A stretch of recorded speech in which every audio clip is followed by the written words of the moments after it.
Hi, I'm Matthew Tosh. Junk food science is all about understanding the science linking health with diet and inspiring discussion about ways of improving the nation's eating habits. The junk food science snack bar lesson can be used to spark discussion about the issues underpinning healthy eating and balanced diets, and will encourage group debate and critical thinking. In this simulation activity, students take on the role of scientific advisory committee members, advising a fictitious organisation, the British Institute of Eating Control. They are shown a video conference about a new snack bar called the Fruit Munchie Square, a spoof advert and a vodcast by a fast food opponent.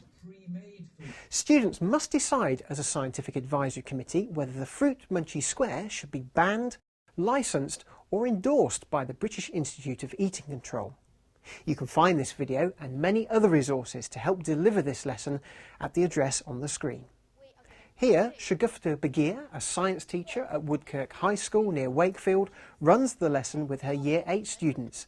This starter is designed to encourage students to think about the criteria for categorising food as healthy or unhealthy. OK, let's talk a bit about food. What have you eaten the past 24 hours? Go on then, Ryan. A ham sandwich. A ham sandwich. Potatoes. A fruit smoothie. We've got two categories then. Healthy food, not healthy. Why do you say a fruit smoothie is healthy? Is it because it's got like loads of fruit that mixed in? A lot of fruit? OK, so that's why you say it's healthy. So fruits are good for you. They're healthy. Right. Ryan? It might not be so healthy because they might put sugar in to make it taste better. Shagufta moves on to the main lesson activity.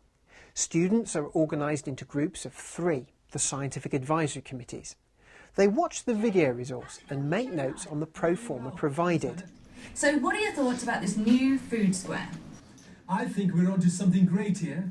Are we adding any minerals? Sure, and the recipe we've devised includes a good amount of fat and sugar to bind the square together.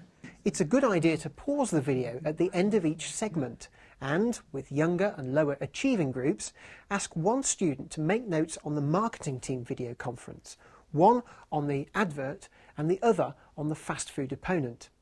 Students are made aware of recommended daily allowances and given nutritional information tables for the Fruit Munchie Square and other snacks. I think the resources in this lesson were brilliant. The auditory learners, they had me explaining things, and then the visual learners could see the video for themselves and actually see the benefits and hear as well what the food guru had to say. And then that task of putting everything, their ideas on paper, it's quite kinesthetic for them to do and actually putting their views and seeing it as well. So I actually think all the resources were really useful. In their scientific advisory committees, the students share their notes and discuss the claims and evidence they've been presented with. OK, so that's the information there that's held for your Fruit Munchie Square. How much energy you will consume from a bar of, 1 bar of Fruit Munchie, right? How much fat's in there, how much proteins. Now you could have to compare it to our daily recommended allowance and other products there. Is it a good thing? Is it a bad thing? It seems trustworthy. I've got like the food ingredients like the oats and like that. Style, I've got make it look healthy and make it appeal to the buyer. I got thin, making it look healthy. The groups are given a large piece of paper and some sticky notes and produce a table with 3 columns: ban, licence, endorse. Each student has 3 sticky notes and writes one important fact about the Fruit Munchie Square on each. They have to decide in which column the fact should be placed. To make the most of this activity, you may need to clarify the definition of ban, licence and endorse. If you're missing meals, then you're going to need something like quick and easy that you can eat. A decent amount of energy, so licence. It's not like it's going to kill you to have one, is it? Like, to have a few. It's just a fact if people get addicted to them and have too many. This class was mixed ability, and one thing that I loved about this activity, this lesson, was the group working exercise, because they had the ability to sort of sit down, think for themselves during the videos and wrote down their own thoughts, and then had time to sort of talk and discuss it with someone else. It's sort of like helping each other really. What was good about it? The good about it is vitamins. Calcium.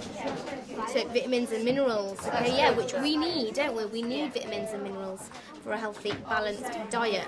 If it's got tons of sugar, then there's no point in selling it, because it'll just make you unhealthy. Based on their findings, each scientific advisory committee makes a decision and prepares to present its advice to the British Institute of Eating Control. We've got more ban than all else because of it's not, they're saying it's healthy, but it's not actually as healthy as they're actually saying. So when the fruit on the advert, they're saying that it had all the good stuff, but not the bad stuff. At the end of the lesson, groups feed back their decisions to the whole class.